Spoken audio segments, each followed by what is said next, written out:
สำเร็จแล้วสางกิ่งเนาะของหวานปลูกใหม่อีก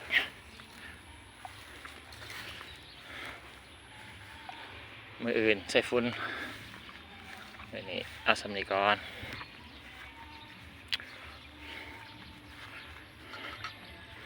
เมื่อยไม่ได้เห็ดดนละ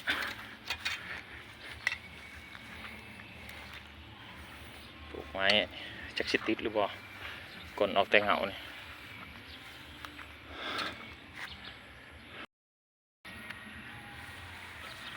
บรรยากาศตอนแรกอากาศดี